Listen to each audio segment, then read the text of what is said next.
September 1978. A Boeing 727 is headed for the ground. Easy, baby, easy. Mom, I love you. San Diego becomes the site of the worst aviation disaster in U.S. history. My hair stood up on the back of my head when I learned that this crash had occurred. Oh my word, the accident scene was horrendous. How am I going to put this puzzle together? It was a real big concern of mine. Evidence leads investigators to a remarkable conclusion. Oh yeah, before we turned downwind I saw one. A horrendous accident may have been caused Oh yeah, before we turned downwind I saw him about 1 o'clock. by a single misheard syllable.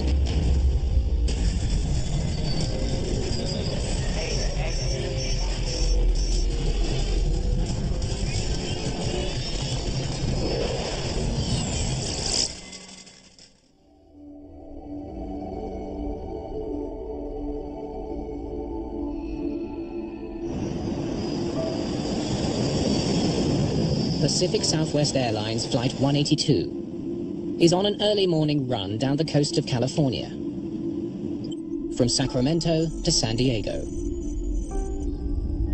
First Officer Bob Fox is at the controls. Approach, PSA 182 coming on a 9.5, descending to 7,000. Airport is in sight. A 9-year veteran with PSA, he's on track to becoming a captain. Captain Jim McFerrin has been with the airline for 17 years. Known as a born pilot, he is highly regarded by his colleagues. This is the second flight of the day for both men. PSA 182. Cleared visual approach, runway 27. Thank you, cleared visual approach 27. Among the 128 passengers, there are 30 Pacific Southwest employees. Many are heading back to the company's home base in San Diego. PSA was an excellent airline. They had a super maintenance record, super safety record. They were recognized in the industry as, wow, these guys are good. Pilots are cautious when arriving at San Diego. Lindbergh Field is the busiest single runway airport in North America. San Diego Lindbergh Airport is a challenging place to fly into because of its proximity to downtown and also some of the obstructions around it. There's a very drastic terrain drop. Pilots do it all the time, and some of them don't like to talk about it, but it's a little scary. There was always concern that, wow, someday, there could be a major crash.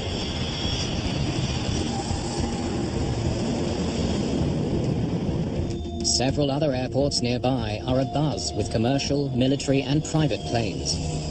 The airspace around San Diego International is quite busy because of the 600 flights a day in and out. So there are planes taking off and landing constantly. Flight 182 will have to thread its way through all this traffic while passing over the city, preparing to land on runway 27. Martin Wayne is at the engineer's console. As they approach the airport, he contacts the company's head office. We're out of Los Angeles. San Diego at 0905. PSA 182. Roger. A little late, but thank you. I just called my off report. The guy started laughing. Make it up by reporting our next takeoff now.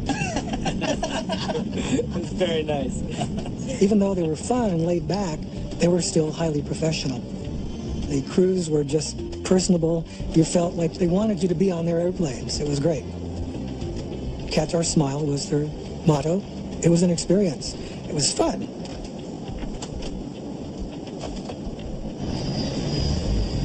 Flight 182's approach to Lindbergh Field is being handled by an approach controller at a facility 15 kilometers north of the airport. The approach control facility is quite busy, and that's stressful because you're handling so many different airplanes in the same airspace. When the controller spots a Cessna flying ahead of Flight 182, he makes sure that they can see it. PSA 182, traffic's at 12 o'clock. 3 miles out, 1,700. Got it.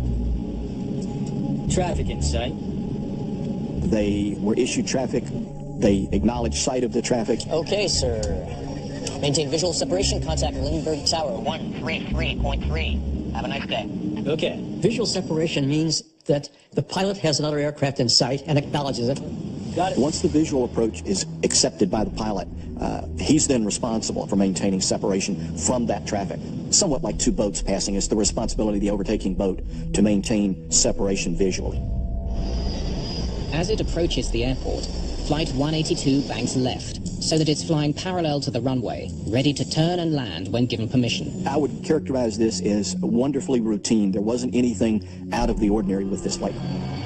With the plane now less than 8 kilometers from the runway, a controller in the airport's tower takes over to guide the flight in for landing. Lindbergh, PSA 182, downwind. 182, roger. Within the airport traffic area, which is that 5-mile radius, the airplanes coming into the airport to land and take off are controlled by that controller. The tower controller is juggling several planes in addition to the PSA 727. PSA 182, traffic 12 o'clock, 1 mile, a Cessna. Because if there's only one runway at Lindbergh, it requires some air traffic control spacing because of the difference in the speeds of the aircraft. PSA 182, clear to land. 182 is clear to land. The jets have quite a significantly faster approach speed than the Cessna, so you have to give them more spacing. It's now 9 a.m. Many passengers on Flight 182 are planning to put in a full day's work in San Diego.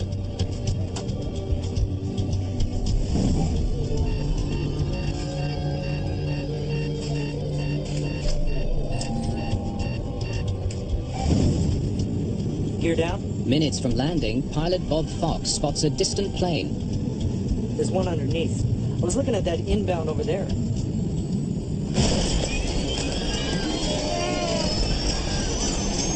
Easy, baby, easy, baby. A professional photographer happens to spot Flight 182 in flames. Hey, what do we got here? It's bad. We're hit, man, we're hit. We're going down. This is PSA. Okay, we'll call the equipment for you.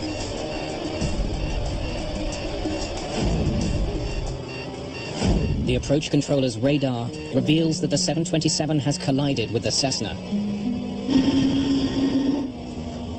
Jesus Christ, it's an aluminum shower. To have two aircraft under your control collide is the worst nightmare, I think, for any controller. I don't think anything else could be that bad. This is it, baby. Break the Cessna. Mom, I love you.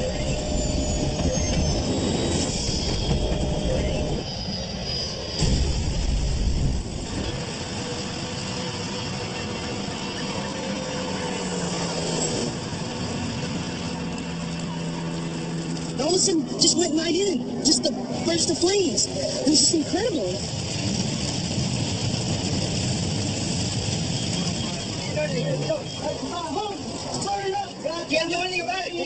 And my hair stood up on the back of my head when I learned that this crash had occurred.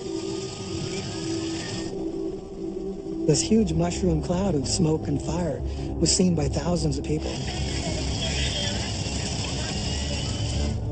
Two planes have collided and fallen from the sky over San Diego. The city is in shock. But the full scope of the tragedy is only beginning to emerge.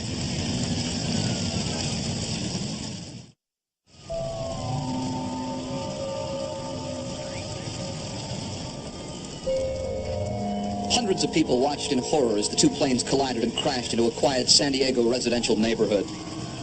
This is the biggest disaster that's ever happened in San Diego County. One witness reported seeing falling bodies hit a car. Two bodies were bounced out of the PSA. One hit through the windshield, killed the mother. The other one hit on the side and killed her 4-month-old baby. Police officers covered up the bodies, and that's about all they could do. It's feared that everyone on board the two planes is dead. The PSA plane landed at Dwight and Nile Streets. The Cessna landed about 6 blocks away in front of a house near 32nd and Polk.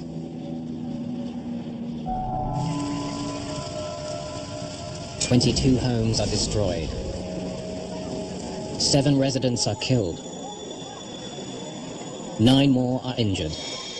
The city feels overwhelmed. We heard it on the news, so we came down here to see what we could do to help. We've been walking through here, carrying water, and it's just such a bad scene. It's really horrible. Greg Clark is a San Diego police officer who rushes to the scene to help search for survivors. For me, it looked like a large bomb had gone off. Everything that was in the path of the aircraft just completely destroyed. There were passenger seats stuck in the side of houses, and pieces of fuselage just everywhere.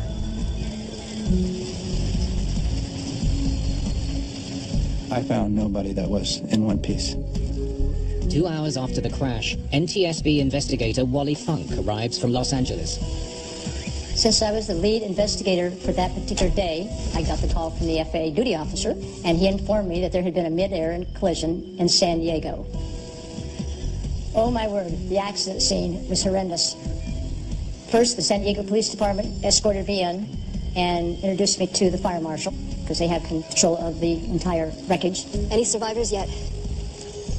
That was just chilling, that you suddenly realize there are no survivors.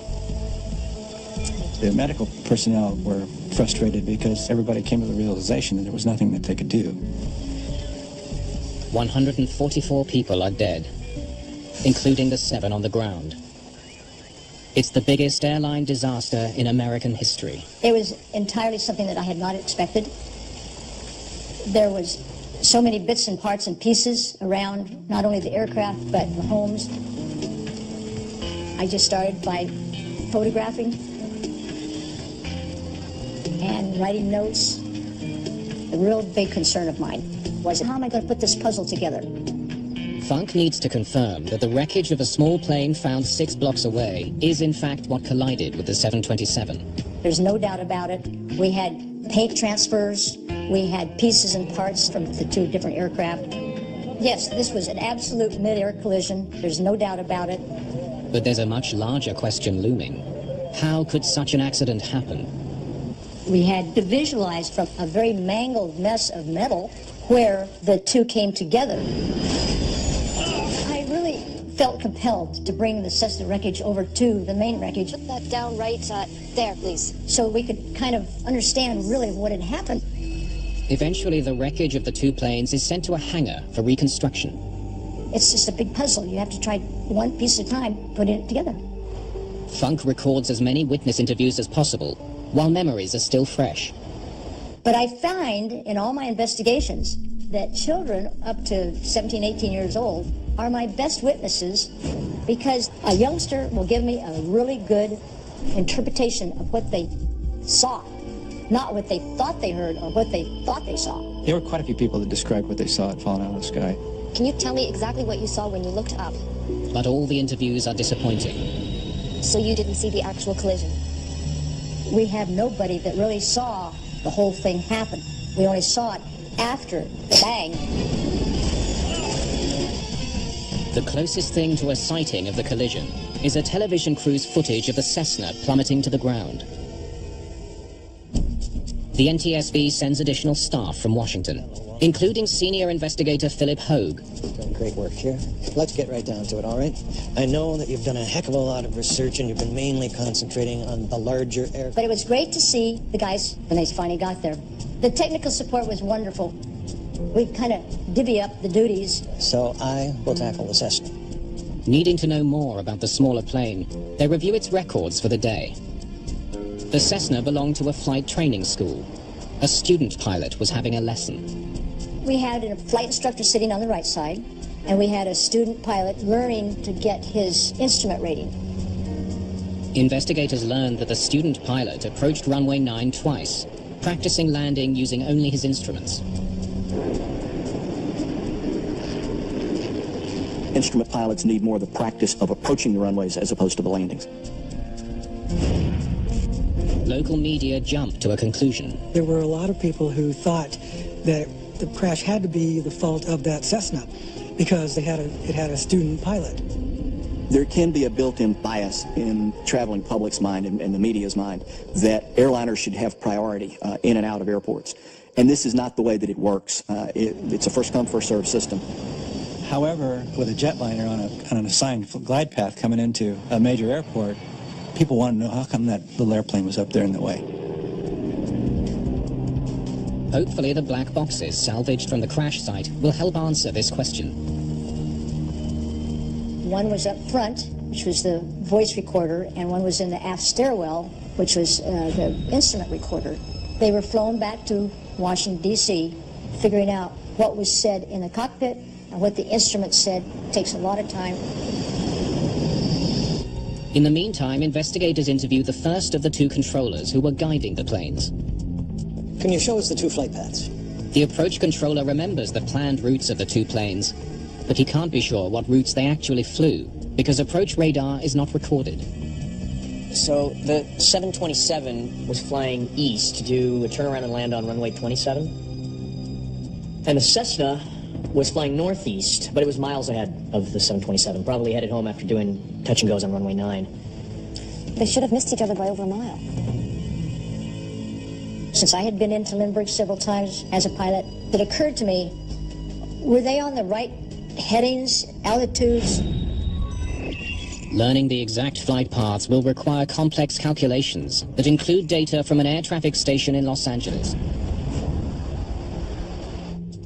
Meanwhile, a transcript of the controller's conversation with both planes reveals the pilots were aware of each other's positions.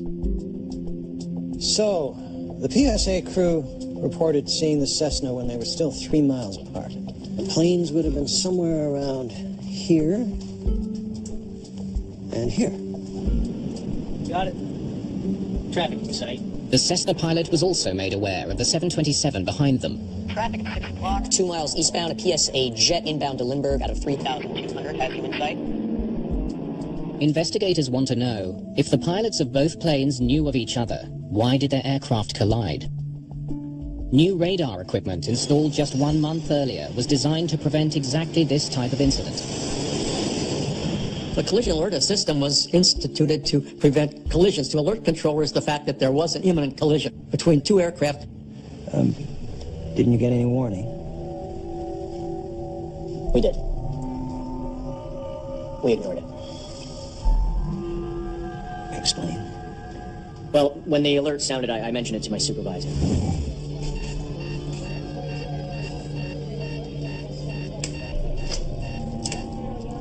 It's alarm again. I talked to both planes. PSA 182 has confirmed a visual sighting of the Cessna.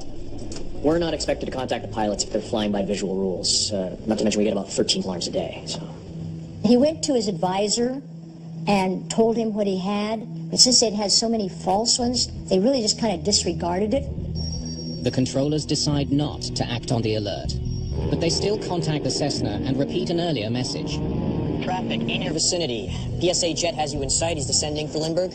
You could almost call it a courtesy call by the approach controller to the Cessna. But at that exact moment, Get over here. The planes collide. I feel they should have watched these two aircraft a little closer. I think they were rather cavalier about it.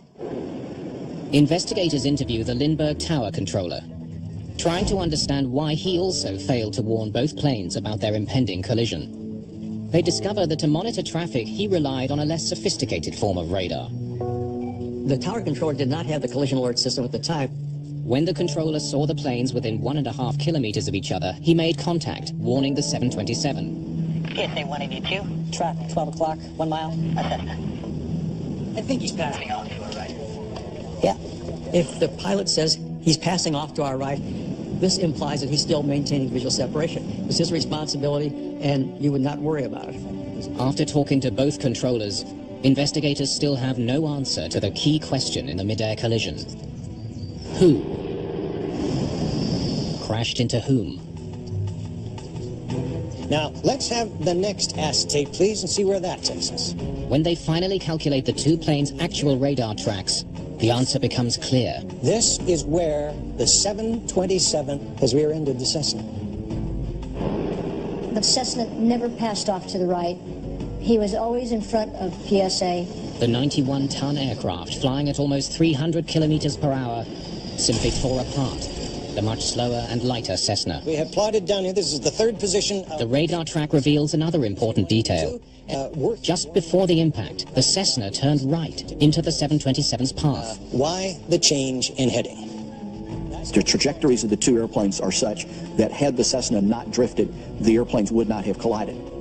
Close examination of the Cessna's training flight log reveals one possible reason for the change in direction. He was wearing a training hood. The Cessna pilot wore a training hood.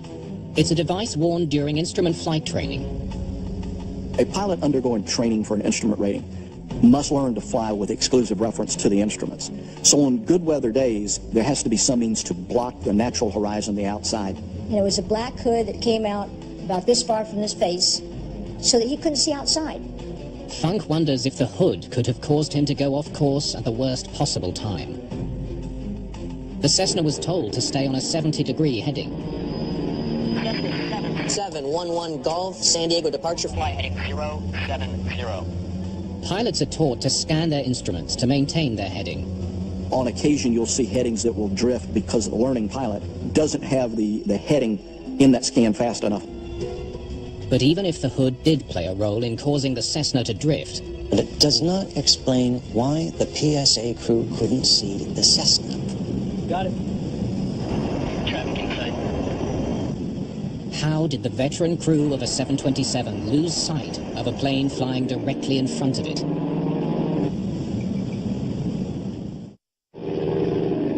Investigators now realize they may never find out why the pilot of a Cessna changed its heading, putting it on the same flight path as a 727. Why the Cessna pilot did not stay on his assigned heading, I can't answer that question. But it's important to know that that drift of that heading wasn't so severe that the air traffic controller called them and said, "What's your heading?" So clearly they did turn according to the radar, but the significance of it is a bit more questionable. What's not in question is that it was the responsibility of the 727's crew to avoid the Cessna. The PSA crew, when they acknowledged they had the Cessna in sight, at that moment became responsible for keeping the airplane separate. In Washington, investigators review the PSA crew's last moments on the recovered cockpit voice recording. All right, hit it. Are we clear of that Cessna? Supposed to be, I guess. I hope. Oh, yeah. Hold on. Go back. Philip Hogue focuses in on the conversation recorded 35 seconds before the collision. Are we clear of that Cessna? Supposed to be, I guess. I hope. Oh, yeah. Before we turned downwind, I saw him about 1 o'clock. Probably behind us now. The PSA crew not only doesn't see the Cessna, they assume they have already passed it. It was right in front of them the whole time. The 727, when it's flying in level flight, is a slightly nose-up condition. So that the pilots, as they look out, they're looking over the nose of the airplane. Was the nose of the aircraft high and they didn't see the Cessna? They may not have realized the Cessna was as close as it was. The NTSB conducts a study to determine how long the PSA crew could see the Cessna through their windscreen. Well, welcome aboard. Now, use the reference points to adjust your seat. They start by adjusting the pilot's seats for optimal viewing, using a device called the Design Eye Reference Point. The manufacturers designed a very simple but very effective system where you line up little balls in the center post of the windscreen that puts your eye in the same position every time. Now, if you would, please take a measurement from my eye line to the white ball in the middle. Okay, now from the eyeball to the floor, please. Once the pilot's viewing positions have been determined, the photographer uses a special camera to take panoramic images of each pilot's view. Okay, let's have a look at what the pilots can see. Would you put up the view? He starts with the captain's view. Radar tracks provide the Cessna's heading, pitch, and bank angle.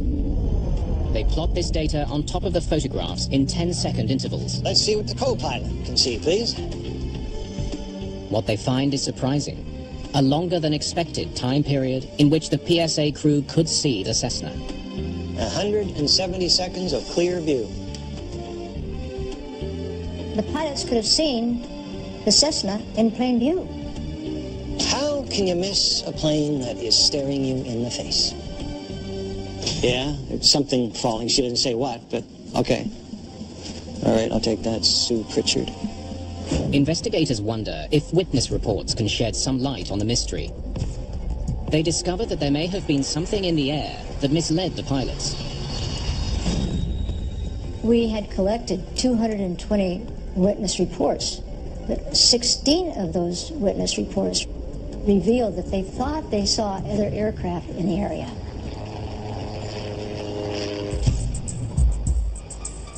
Air traffic controllers don't remember a third plane flying nearby, but many small planes don't carry a transponder, the device needed to identify them. Had they not had a transponder, the third airplane may not have been visible to the radar in the San Diego approach facility. Investigators study the cockpit recordings more closely, searching for clues about a third plane. Oh yeah, before we turned downwind, I saw him about 1 o'clock. Probably behind us now. 35 seconds before the crash, the crew assumed the Cessna was safely out of the way. But the captain's 1 o'clock reference seems odd. The flight paths of the two planes show that the Cessna was never in that position. The Cessna was up there 11 o'clock. So, what plane were they looking at? The fact that it was at 1 o'clock instead of 11 o'clock indicates that there's a possibility that he saw another aircraft. It may have been quite some distance away, but he saw another aircraft. Then another clue about a possible third plane. There's one underneath. I was looking at that inbound over there. The plane he spots is flying inbound. That means it's flying in the opposite direction of the Cessna that was hit. It does open and add further credibility to the possibility that they saw a different airplane. But what plane exactly may never be known, even after factoring in the 16 reported sightings of other aircraft. The team concluded that the 16 witnesses could not really put an aircraft in that particular area at that particular time. Investigators are at an impasse. Their visibility study tells them that the Cessna was technically visible for 170 seconds, nearly 3 full minutes. So why did the crew of the 727 lose sight of it? They go back to the cockpit recording. 3 miles just north of the field, northeast bound. Cessna 172 climbing VFR Okay, stop at tape. 1,400. 135 seconds to impact. This is when the controller first mentioned Cessna. Okay, roll tape again. PSA 182. 2 minutes before the collision, the crew hears the Cessna's position being described, but they haven't spotted it yet. The silhouette of the Cessna would have been difficult as they were approximately the same altitude. They're going in the same direction, so that one of the things that the human eye picks up is movement. And for a good part of the time, this is not moving in the windscreen. San Diego Ops, we're number 2, because we try harder. The Cessna has now been visible for nearly 80 seconds out of their window, but the crew has failed to see it. 90 seconds to impact. They get another warning. And after we read and saw what CBR said, I feel that they were distracted in their conversation. Roll tape. PSA 182, traffic's at 12 o'clock, 3 miles out, 1,700. Got it. Traffic in sight. Stop tape. 85 seconds before impact, the 727's pilots spot the Cessna flying ahead of them.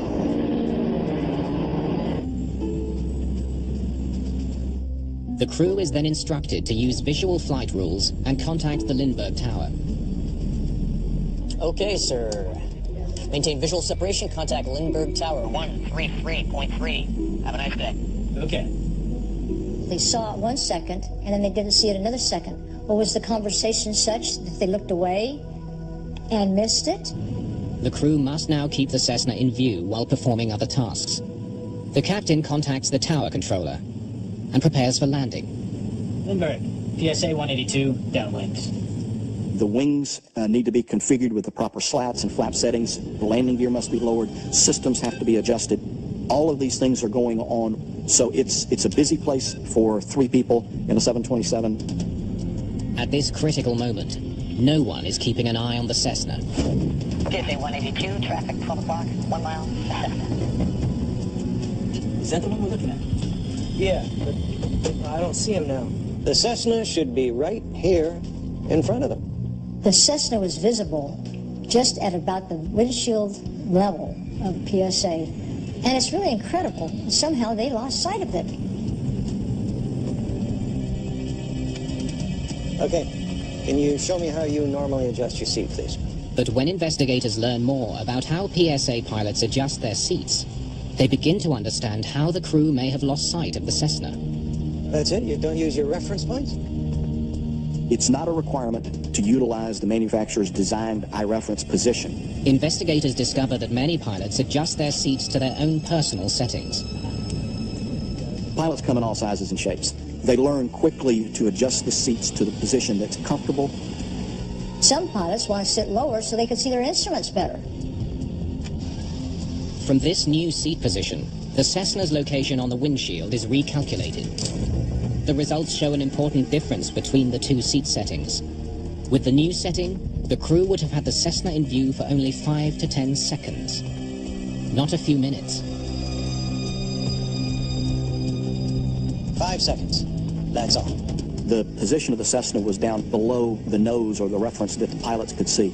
If they had moved their heads up, the Cessna was still visible, but otherwise it was below the windscreen. Okay, let's play Find the Cessna. But even assuming that the crew did lean forward, investigators now realize they would face other problems in spotting the Cessna. It's almost camouflaged. They become harder to see, and the terrain makes it even more so because you have white roofs, you have dark roofs, you have roads, you have lakes, you have trees, so the background changes and the aircraft will move across this background. Is that the one we're looking at? Yeah. I don't see him now. The Cessna is now flying too close to the 727 to be viewed without leaning forward, and it's against a backdrop that makes it hard to recognize. PSA 182.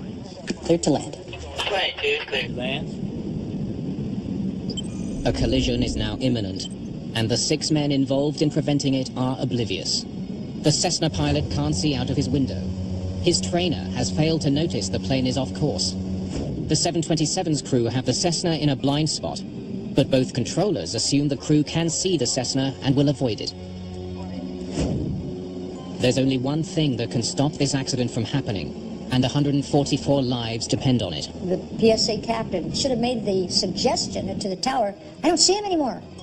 Captain McFerrin will talk to the tower about the Cessna, but a misunderstanding over a single word will prove deadly. The two planes are 70 seconds from colliding over San Diego.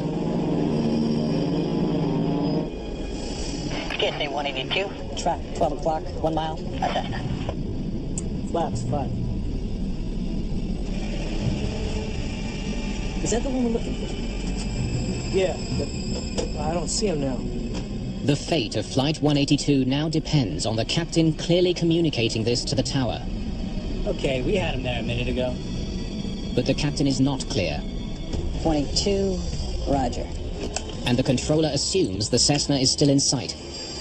When the PSA crew lost visual contact, they're responsible to tell the air traffic controller, I no longer see the Cessna. Still uncertain about the Cessna's location, once again the captain tries to explain his situation to the tower. I think he's passed off to our right.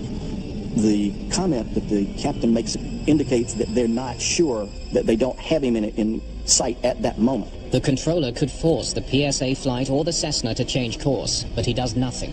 It's very difficult to determine what that exchange between the air traffic controller and PSA meant to each of the pilots. The captain made the comment, I think he's passed off to our right, indicating that he wasn't 100% sure. The air traffic controller heard it as a declarative statement and answered, Yep. What that meant to the PSA crew, I'm not sure we'll ever know. He was right over here a minute ago. Yeah. But they were satisfied with the situation enough that they continued the approach, and the air traffic controller was satisfied with the situation enough that he did not make any further comments about it. Okay, we had him. Investigators want to know why the controller took no action. They compare 2 separate recordings of the conversation between the captain and the controller. Okay, Chris, let's hear the cockpit first. I think he's passed off to our right. Passed. I thought I heard passing before. Double check that, please.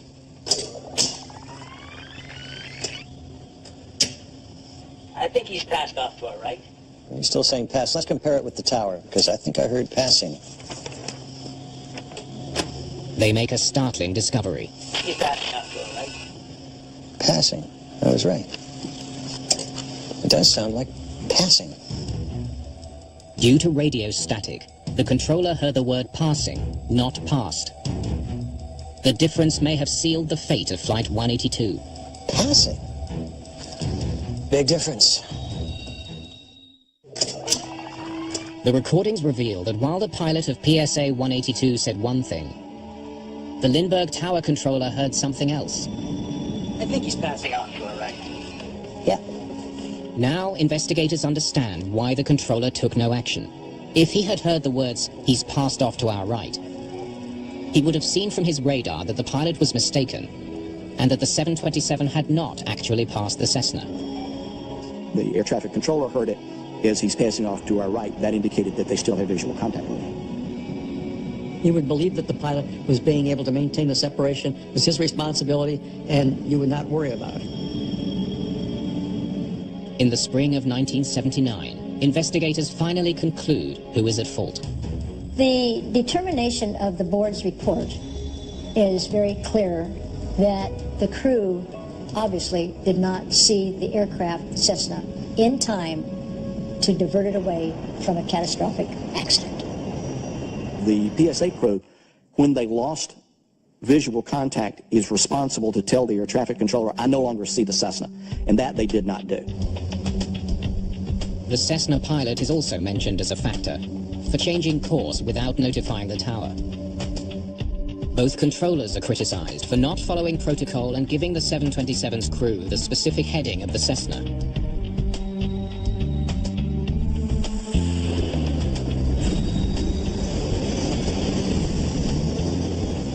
Thinking back to that day, there's just a tremendous sadness that comes to mind. You know that accidents happen, but you think this was an accident that could have been prevented, but it wasn't.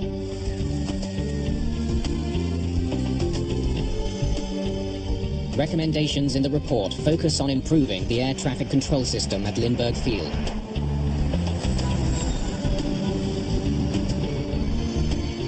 They changed procedures after this. They put in a terminal control area, and there was a great deal of restriction on what kind of traffic could go through and at what altitudes. So a great many different restrictions to make it a safer operation were put into place at Lindbergh after this accident. We're out of Los Angeles, San Diego at 0905. PSA 182, roger. I just called my off report. The guy started laughing. Make it up by reporting our next takeoff now.